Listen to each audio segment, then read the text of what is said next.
Hey, typology friends, I'm really stoked about today's conversation because it's with an old friend of mine and who has recently come back into my orbit in the last few years. And Dudley Delffs is a self-preservation 4. He's an author. He's a award-winning poet. He's a novelist. He's a tremendous human being. And I just have been looking forward to talking to another 4 of my age about the journey of being an Enneagram 4 from the time we're kids to the present day. Dudley, welcome to the show. Thank you so much, Ian. I'm thrilled to be here, and I'm looking forward to this conversation as well. Man, I want to just say, I was thinking about something earlier today, and that is, you wrote a book a zillion years ago that I read, and the memory of that book is sitting on my shelf, in fact. You cannot get it on Amazon anymore because I checked. And that is the novel Forgiving August. Forgiving August. Yes. First thing I ever wrote and had published. Yes. And I remember reading that book, and all these many years later, this is no BS, I still think about that book from time to time. It is a very 4 book, too, I might add. If you didn't know you were a 4 then, you could look back and read that book and go, damn, that was a 4. How old were you when you wrote Forgiving August? I was 25 years old when I started writing it and 27 when I finished, and it was published shortly after that. Okay. Just give me a précis of the book, because I remember it leaving me with a very, very clear emotional resonance. Forgiving August began as an attempt to make a little bit of sense of my childhood and adolescence and my deep desire to escape my hometown and to leave my parents and some of the craziness of our household behind. And so it's very semi-autobiographical. It's about a young man who's just graduated from high school and is spending the summer working before he leaves for university that fall, and has some discoveries along the way, even as his parents spiral into a crisis. The father's an alcoholic, the mother's a bit hysterical and codependent, and he can't wait to get away, but also feels some guilt and is trying to just make sense of the world and his place in it. So I know this is an old hackneyed question, but I want to do it through the lens of Forgiving August, the book. What would you now tell the 27-year-old Dudley, knowing that you're an Enneagram 4, if you could get up next to him and speak to him about his life's journey, what would you tell him? Makes me very emotional to think about that, Ian. What popped into my mind is that I would tell him it's okay to tell the truth. I think he was so accustomed to denying and suppressing his feelings, not telling anyone the truth, telling them what they wanted to hear. And that, of course, very much a part of my story and who I am. So I continue to wrestle with that. And so I think I felt very exposed, putting so much of my story and who I am onto the page. It did not go over well with my parents. When my mom read the book, her only question, was it really that bad? Which felt insulting to me and disrespectful to the shared experience we had both lived. And so she really didn't speak to me for about 3 months after that. And in one sense, I felt like I was being a bit punished for telling the truth or revealing more than I should have. Golly, so much is coming up in me right now as a 4 who's written a memoir and had a mother who... Well, I started to say, yes, you've been much more transparent than I have in writing your memoir. The memoir and also this last book, Ian, like you. Oh yeah. You questioned when you finished that book, like, did I make the right move by saying as much as I said? Oh yeah. But isn't that a 4 thing, Dudley? Like, what is it? There's something about 4s. And Anthony, you know this as a songwriter. We put material out into the world that is very dangerous sometimes. overly revealing. Maybe not overly revealing is the right word, but we are very revealing about what we have learned on life's journey. And we feel there's a kind of courage that fours have, I think, about telling the truth as they understand it right now. I don't know. I see it in fours all the time. I think that's spot on, Ian. I think we have this, perspective and this self-awareness and this attunement to other people that gives us a fairly accurate picture of the truth much of the time.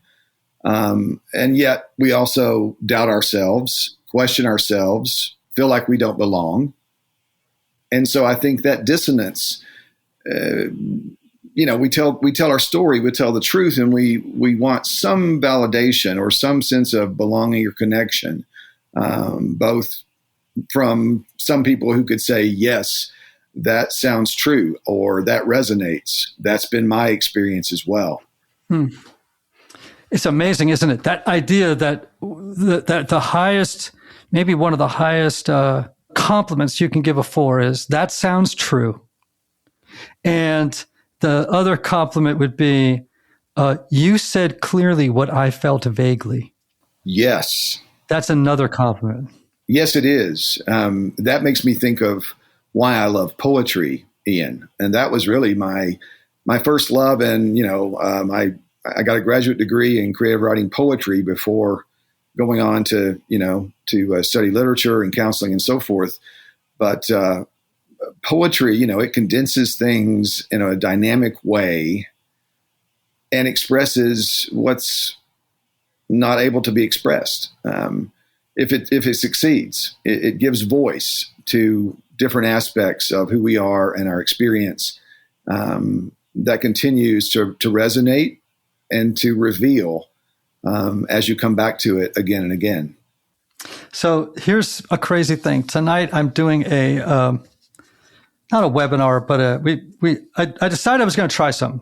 And what I was going to try was to bring together a group of nines and say, okay, we're going to talk tonight about finding your voice, right? And we had about, I was amazed, 70 people signed up, right? Wow, that's awesome. And I was trying to figure out, how do I communicate about nines in a way that would be meaningful and not kind of like just giving an overview of the nine and then finding your, how do I do that? And I picked 3 poems. Wow. To introduce themes that run through the life of nines. And so again, there's that 4 thing, right? Coming in slant to try and do something evocative, something that's going to carry the emotional and freight of the 9 experience. But it's that default to, it's like a 4 would think to themselves, okay, I need some poems.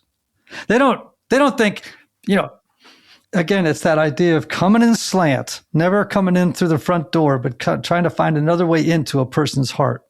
Right. Well, I think about you as a musician. I mean, I'm guessing that is part of what inspires you and part of what you convey when you write a song or when you perform. Yes. And in fact, just so everybody knows, we first met, you were at Colorado Christian University. You were studying with Larry Crabb and Dan Allender.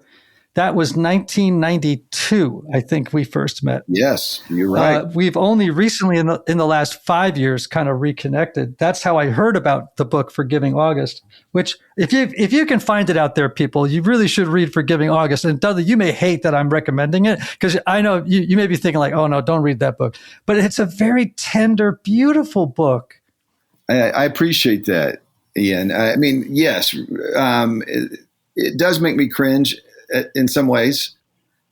And I think there is, again, an honesty and maybe even a naivete in writing it at that relatively young age. I wasn't as self-protective yet or as guarded. I think once it was out there, some of the response, overwhelmingly positive, but there were some negative or critical responses that were hard not to take personally. And I think they really made me check myself and want to be a bit more protective about the real story inside me.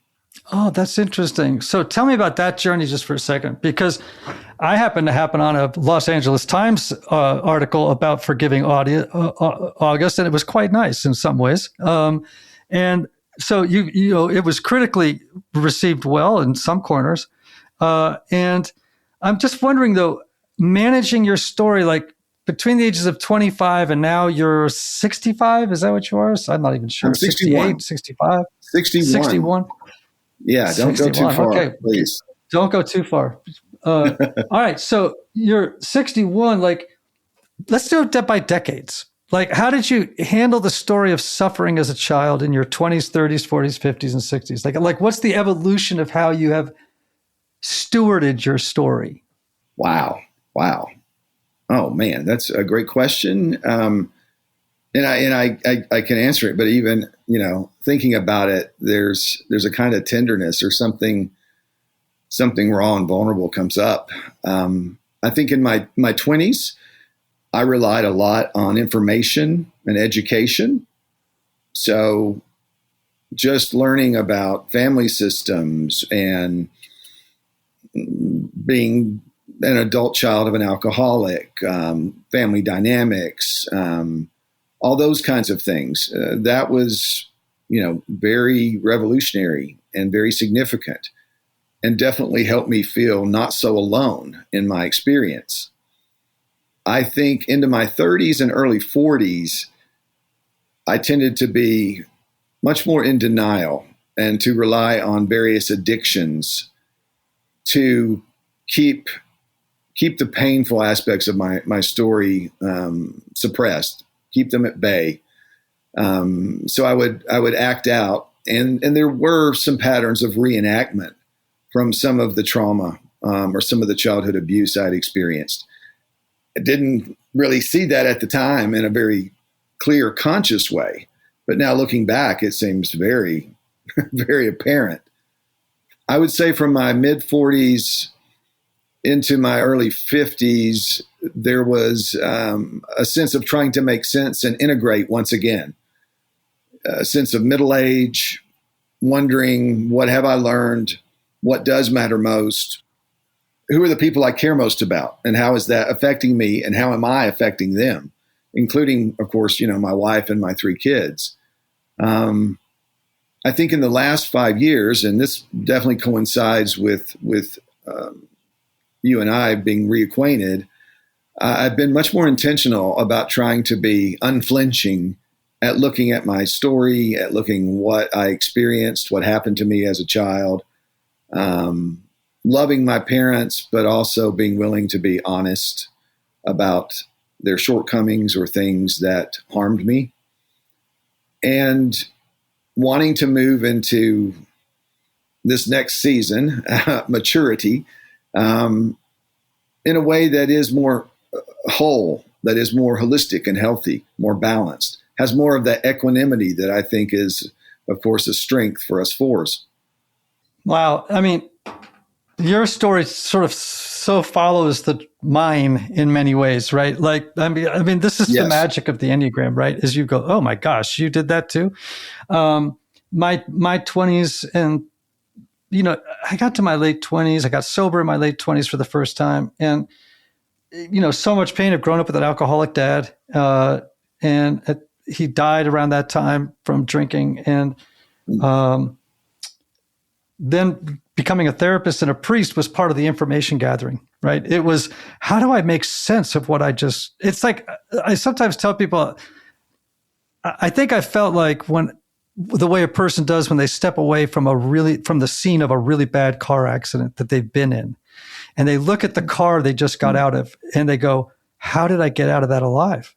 Wow. Yes. And I spent probably between 27 and 40 trying to figure out, how did I get out of that alive? Yes. And I did that theologically and through studying psychology and spiritual direction. And it was beautiful and terrible all at once.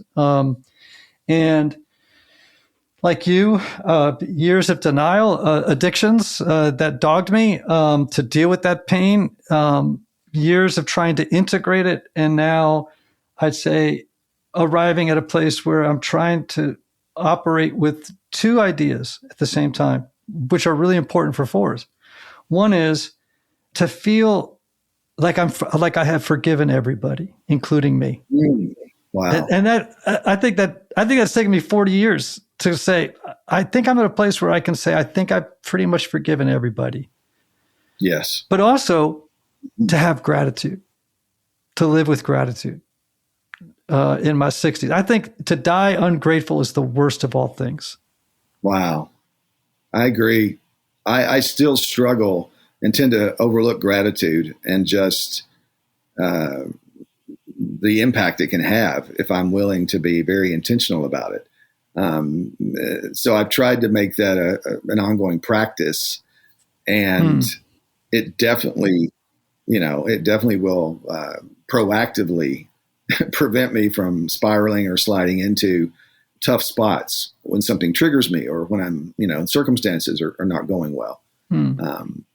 But I agree, and I think, again, we tend to envy, right? We tend to think everybody else has it figured out. I can remember, Ian, thinking that about you, man. And, you definitely seem to have much more of that 3 wing as a 4, and you're a performer and you're dynamic and charismatic.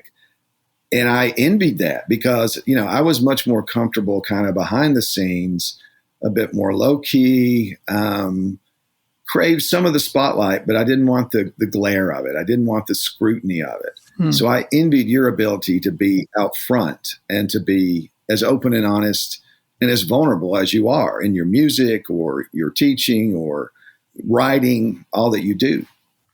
Well, first of all, thank you. I'm sorry that it created envy, but I sure understand envy as a dynamic in the life of a 4. I have it the same way directed toward other people. And I would say that part of the journey for the 4 is learning how not to organize their identity around the suffering they experienced, the thing that made them lose the essential piece, right? Yes.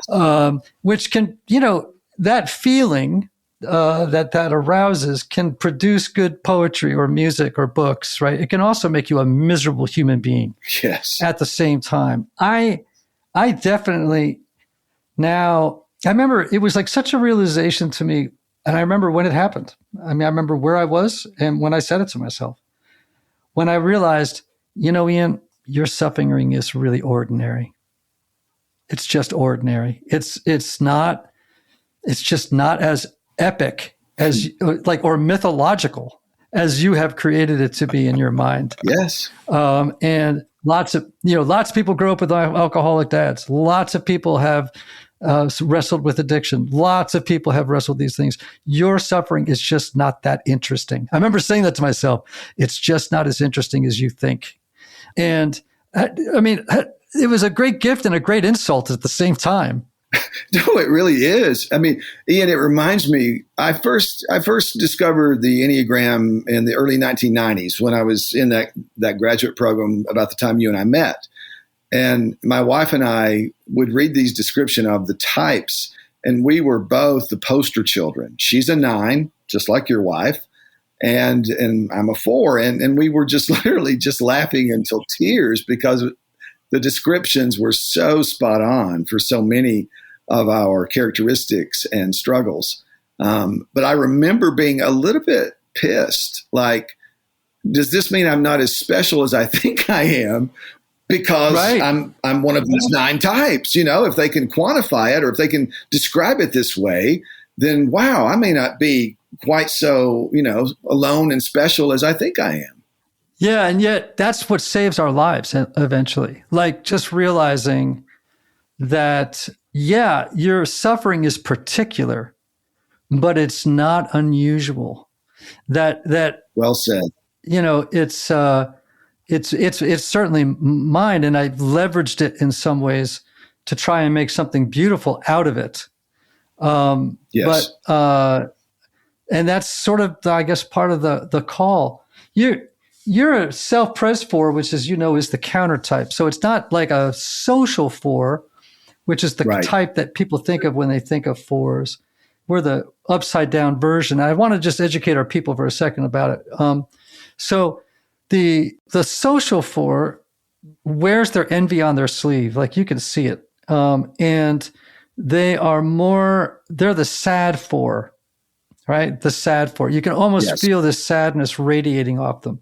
The 1-to-1 4 is the mad 4. And they are more, there's an intensity, they're more drama driven. They're in the anger. If they're not healthy, they can be more aggressive than 8s, more surgical. Oh yeah. And than an 8 can be. But the self-pres 4 is called the glad 4 because we actually often look like 3s or 7s. There's a kind of humor. And the difference is for us, we hide the envy, we hide the suffering. We don't wear it on our sleeve. So we tend to hide suffering. We tend to endure suffering silently.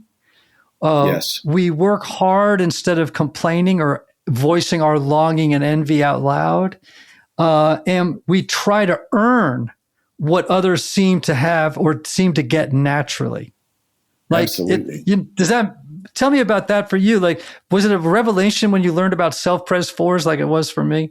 It was. And interestingly enough, about the time I first discovered the Enneagram and was still thinking about subtypes and wings and so forth, I was finishing that graduate program in the early 90s. And each year out of the class of, 30 or 40 students, the faculty would choose a handful to come back to be interns for the following year. And so, if that was a career path, that was certainly an advantage, but there was also just some prestige attached to it. There was a sense that they recognized a certain giftedness or a certain, ability. And there were people in our class who jockeyed for that and were just out front wanting it. And when they didn't get it, they voiced their anger like those one-on-ones. And I never let on that I wanted that I thought twice about it. When I didn't get it at first, I just acted like that was fine. I told myself I didn't have to be disappointed because I wouldn't allow myself to want it. And then a year passed, and then they came back the following year and asked me to intern. And it somehow seemed better or richer because I told myself I didn't want it and I'd let it go. So for it to still happen, seemed like more of a gift. But that was concurrent with discovering that I'm about self-preservation. I don't want you to see me suffer. I'm not going to let you know how much I envy you. Yeah, I don't, I've known you 30 something years and I don't think I've ever told you how much I envy you, Ian. No, you're no, you haven't. I will concur on that. So very much true to my experience. What for you as a 4, you're a therapist, you're a writer, you're a poet, you're kind of you have multiple domains of expertise. Like, what is it about being a 4 that you never, like you look at and you think, I love this about being me. I mean, I love this about being a 4. How has it helped you? How has it been something you treasure?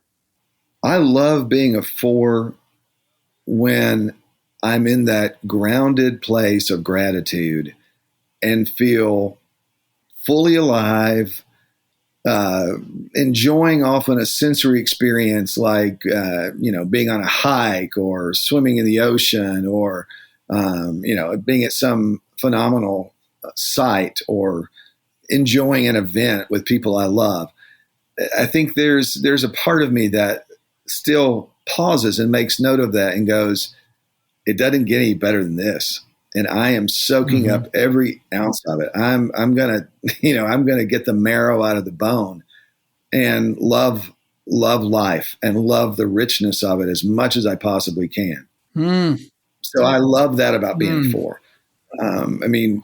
Again, that there's a downside to that. I mean, I immediately think of a therapist who once told me, Dudley, you just want more out of life than life is ever going to be able to deliver. And I was so pissed. I was like, because it's so true, of course, but I think there's that sense of me that wants that hyper alive. I'm in love and life. I want that feeling all the time.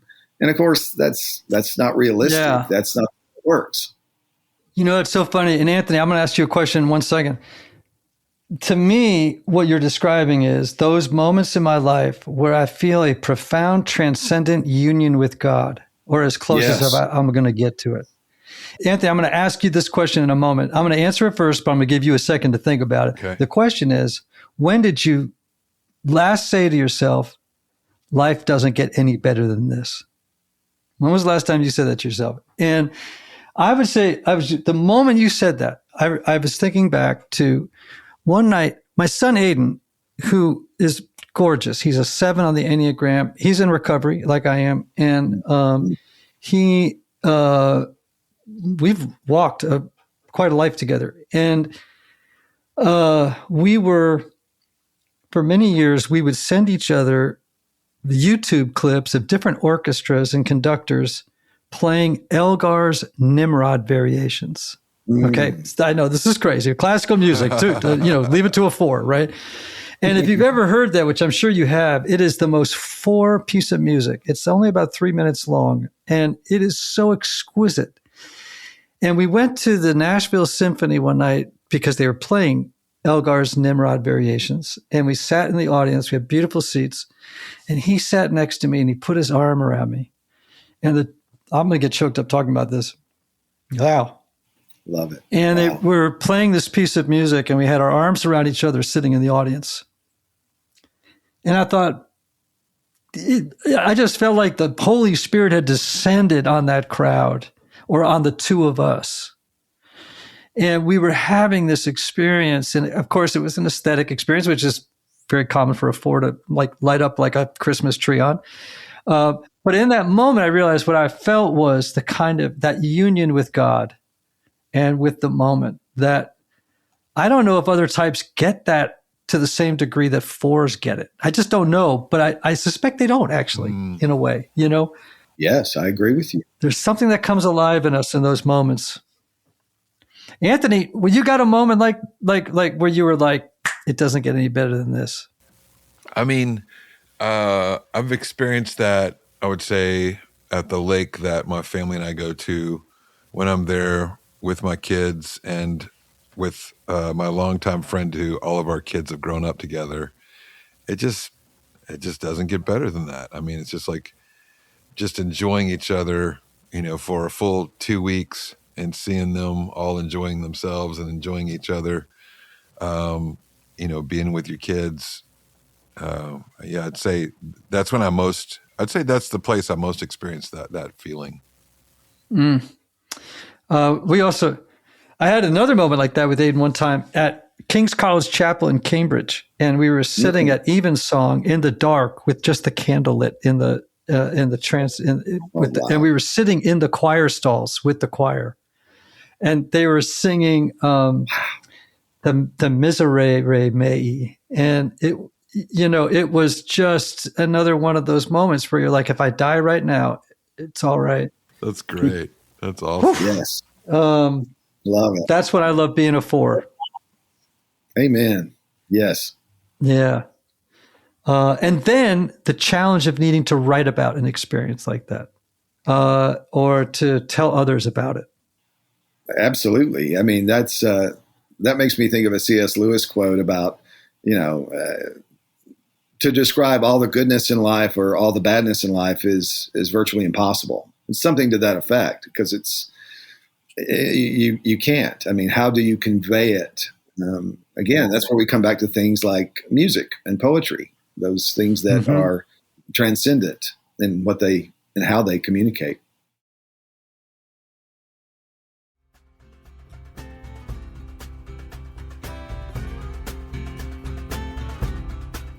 This episode is sponsored by BetterHelp. March includes International Women's Day, and it's a moment to celebrate women and all they carry. And if you know the Enneagram, you know women carry it differently. Some carry the pressure to be perfect. Some carry the responsibility of keeping everyone happy. Some carry the drive to achieve. Some carry the quiet weight of holding everything together without making a fuss. Different numbers, different strategies, same human heart underneath. I've seen this in so many women in my life. The strength, the resilience, the capacity, and also the fatigue that can come from living under so many expectations. So maybe this month is an invitation to pause, to notice the roles you play, the standards you hold yourself to, the pressure you rarely name. Therapy can be a space to sort through all that, to create balance, practice healthier boundaries, and reconnect with what you need. BetterHelp connects you with licensed therapists in the U.S. You fill out a short questionnaire, and they match you with someone based on your needs and preferences. With over 30,000 therapists and more than 6 million people served worldwide, they've built an experienced matching process. And if it's not the right fit, you can switch at any time. Your emotional well-being matters. Find support and feel lighter in therapy. Sign up and get 10% off at betterhelp.com/typologypodcast.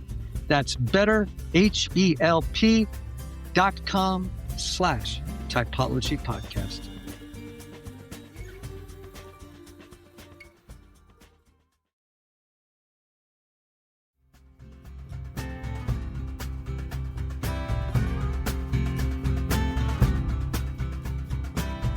If you're a therapist listening, you already know something about this work. The session ends, but the work doesn't. When I was in practice, I loved the hour in the room. But afterward, notes to write, billing, scheduling, insurance follow-ups, all the admin that surrounds the work you actually care about. That's why I want to share with you about Simple Practice. Simple Practice is an all-in-one EHR that's HIPAA compliant, HITRUST certified, and built specifically for therapists. It brings scheduling, billing, insurance, and client communication into one place so you're not juggling multiple systems all day. They've got automated appointment reminders that help reduce no-shows and note templates that make documentation faster, which means you might actually finish your notes before dinner. And if you're starting or growing a practice, they even offer credentialing services to help with insurance enrollment, which, trust me, can be a huge lift. If you're ready to simplify the business side of your practice, now's a great time to try Simple Practice. Start with a 7-day free trial, then get 50% off your first 3 months. Just go to simplepractice.com to claim the offer. Again, that's simplepractice.com.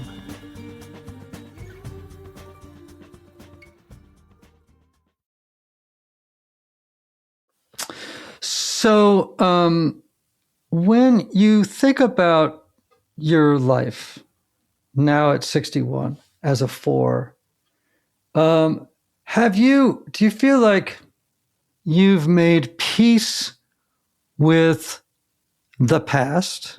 Like as the big book of AA says, right? You no longer need to, you don't need to shut the door on it. It's just there and it's okay. Where are you on the journey of acceptance?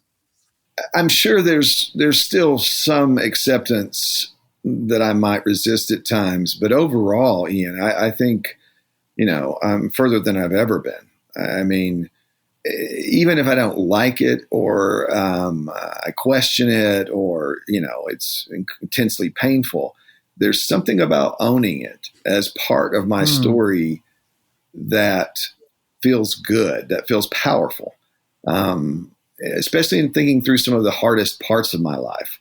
I've written some things privately on that. And I can think about a letter I wrote to someone who had harmed me when I was a child. And I read that in my therapist's office. And it was just incredibly liberating because the crux of it was you don't own this. You don't own this part of my life. I own this story. This is my life. And I am evicting you and the hold that you've had for some time and reclaiming it. Yeah. And I've resisted accepting those hardest parts, I think, for much of my life. both, consciously and unconsciously. And so I feel like I'm in a good place to where I can handle the truth, and I do accept it. Even if I still don't always know what to do with it. Yeah. I mean, did you ever feel like I certainly did. Like, if I let go of this identity, which I have organized around this real and perceived suffering that I endured as a child, that there will be no one here left. I won't be me anymore. Absolutely. I mean, honestly, that has been one of my greatest fears because, I don't like the suffering. So I say, and yet it's so familiar and feels like such an intrinsic part of me and my identity. Yeah, it's terrifying to think about that. Again, I can think about conversations and people would say, well, who are you if you accept all these pieces of the puzzle? If you're not, denying, suppressing, agonizing, suffering, acting out, whatever, what does it look like? And that still is a bit scary. I feel like I at least know how to glimpse that and to move toward that much more than I used to. But there is something frightening about it still.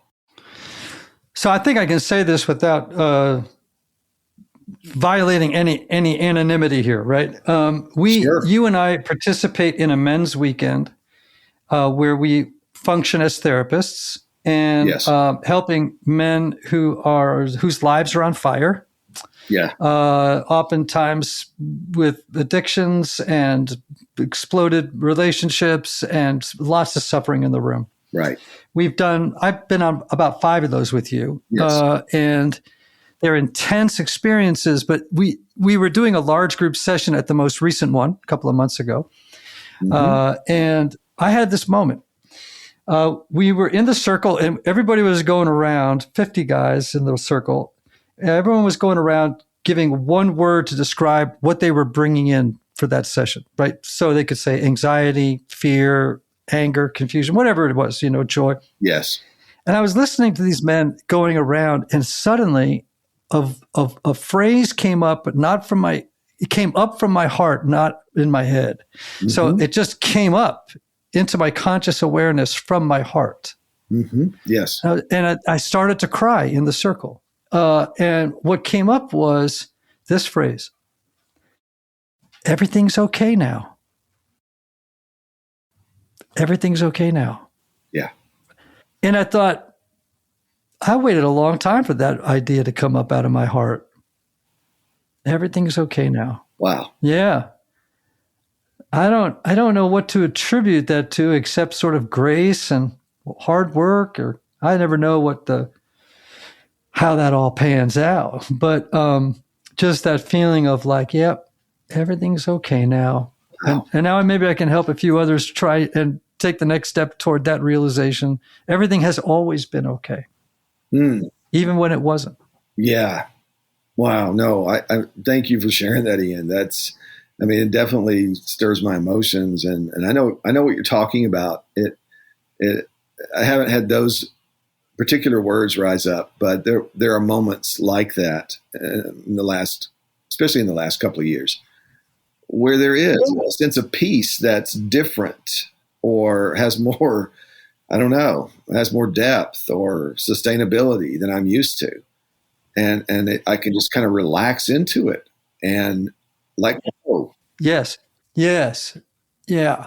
So in the life of 4s, many 4s, and I'm not saying that I never go out on a limb and say that certain types suffer from addiction more than other types. Mm-hmm. But in your work as a therapist and as a person, like, what is it about addiction and 4s that seem to go together? Like, you know what I mean? Like, like we can look at the list: Virginia Woolf, and Kurt Cobain, and Amy Winehouse, and Janis Joplin, and our people. Our people. Whenever I read that list, people go, "Oh my gosh, they're all dead," and I'm like, well. So what is it about fours that seems to be? It's almost like I think about the way butterflies or moths are attracted to flames. It's like, yes. What is it about fours that draws them so powerfully to addictions, do you think? I think some of it is that desire to have that heightened, exuberant joy, all while knowing that it can't last and that the world is filled with incredible suffering, including their own. So, I think it's almost an acute ambivalence, this awareness of this is overwhelming. I don't know how to bear it. So I think sometimes addiction feels like a peculiar celebration of how deeply we feel things and how deeply we do not want to feel things. Yeah, I think sometimes fours have so many feelings, and they're so deep, but they also feel so alone in the feeling. Yes. And they're looking at everybody else who are seemingly having happy lives. Right. And part of it is I just want to not feel so much. That's one. I just want to have a few moments of relaxedness, or I want to get some way out of this surfeit of feelings that I have. At the same time, there are other times that I would, be drawn to addictions because of what you're describing, right? Which is wanting to have an experience of life that was chemically altered, right, to create the illusion of union with God. Yes. The felt illusion, the emotional illusion. Exactly. Of union with God. And man, some people do that until it kills them. Right. It's I think it's so difficult to step back. And I think that's where, if you do survive, or if you do move toward wholeness and recovery, you realize the essential importance of community and relationships. I think that's been a huge part of any small ounce of maturity that I've experienced, is learning to be vulnerable and to need people and to trust people. And that gives me perspective. That changes my perspective when I get stuck. And that reminds me of what's true beyond what I feel. Yeah. It's so funny, like in that group of therapists that we do that work with, and those guys, right? So with the therapists in the room, right, we have all these outside meetings from the large group, and, there's a lot of deep relationships in there. I still can be in that circle in our meetings and feel like I don't belong. Like even though there's not a person in that room who would say that there's a part of me that still has to remind myself, you belong here. Don't go in your brain where you're going right now. You belong here. But you're just talking about community, because I think community is really important for fours. Absolutely. Like, did it take you, do you ever have that feeling still? Oh, absolutely. I mean, every time I go to that retreat and I'm sitting in those staff meetings, especially the first day, seems particularly hard for me. Mm-hmm. And I feel very less than. I feel very much the outsider. My natural default tendency would be to withdraw, and I have nothing to offer. These guys all know each other well and care, and they don't need me, and just to spiral into it. I mean, when I was there last fall, it was incredibly disruptive. And, I ended up talking to a couple of good friends there, and it's like, look, I need help. This is out of control to the point that I'm struggling to know how I can serve, how I can lead here. I felt much better equipped for it in this most recent time that we had last month. And part of that was just being intentional about connecting with the other staff guys there. And part of that was just doing some emotional work, especially with those younger parts or those younger pieces of my story that I think often get triggered when I'm in a group like that. Mm. Do you walk around with the presumption of I'm a misfit? There's something off about me that doesn't fit, will never fit in this world. And I mean, I still wrestle with that. Oh yeah. Yeah. No, I still wrestle with it too. And not as much as I once did. And as you were saying earlier, you get to a point and you realize, my suffering, it's not that unusual. You're right. It's particular. It's mine. But I'm a human being, like so many others. My current therapist, I've been seeing for the last 3 or 4 years. I mean, we have a really great relationship, and I trust him implicitly at this point. And he doesn't hesitate to call me out when he catches me being the exception, when he catches me, being that outsider that I can tell, everybody else, or I can know how to help others, especially other men. But again, I'm the misfit, and I'm going to never quite find a place where I belong. So I have to work to not get stuck into that mindset. So in your life today, you just mentioned being in therapy. Like, what's the big theme or issue that you find yourself working on right now? 2 themes come to mind, Ian. One is simply getting in touch with what I really desire, what I really want for myself, for my work, for my relationships. Because again, my tendency, it's not so much people pleasing as it is just this natural, or maybe not natural, but this conditioned tendency to accommodate and to go with what's possible versus what I really want, even if it seems unlikely or impossible. So a lot of that for me started early on. And so again, thinking about just being in touch with, is that really what I want, or am I just compromising? I think that's one big theme. I think the second, somewhat related, but the second is more of a theme to deal with aging, with getting to this point in my life, and thinking about what will I leave behind? What kind of legacy, if you will? What's going to be meaningful? What have I contributed? And what difference can I make in the lives of the people, especially those I love the most or most in relationship with, but really anyone I encounter? What do I want to leave behind? And can I be intentional about that and not just get by, not just go through the motions?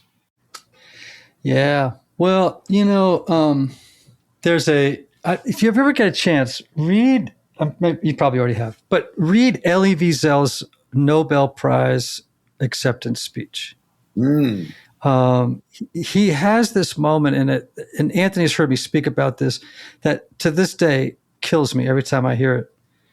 He says in the speech something to the effect of, as I receive this award, I can see my 10-year-old self on his first night in Auschwitz. And I hear that small boy say to me, "Tell me, what have you done with our life?" Oh my God. Tell me, what have you done with our life? And Wiesel says, and I look back at him and I say, I tried. Yeah. Yeah. I mean, wow. Right? Well, oh my God. Yes. What's coming up for you right now? Because I can see you're affected by it. What comes up for you as a lot at once. Overall, I think what comes up has to do with wanting whatever pain and suffering, whatever trauma and hardship I've experienced, to use that and to see that redeemed in some way by being able to love others, to comfort others, to encourage, come alongside, anything to help others get through and realize it's going to be okay now. We got to close there. And I'll tell you why, because that is about as beautiful a summation of where I think fours need to get. Where they reach a place in their life where the boy inside them says, what have you done with our lives or with our life? And we say, well, I tried to take everything we learned back when all the shit happened. Yeah.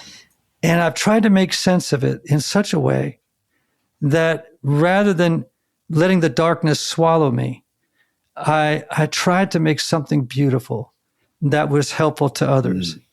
And that's where Kurt Cobain and Janis Joplin and Amy Winehouse, that's where they got swallowed by the darkness.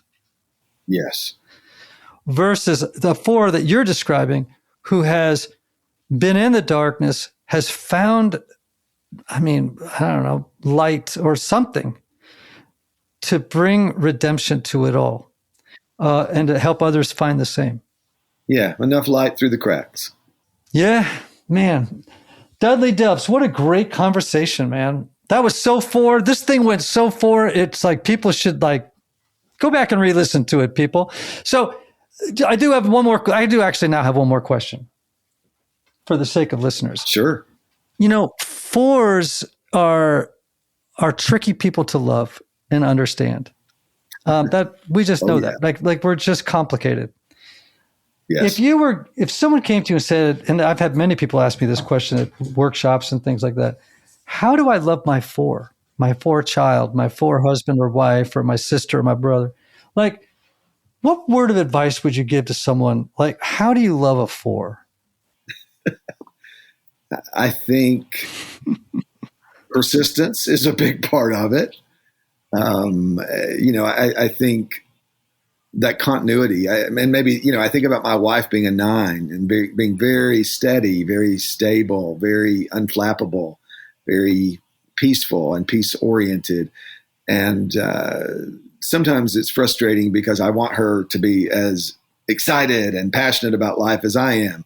And she is, but it just doesn't express itself the way mine does.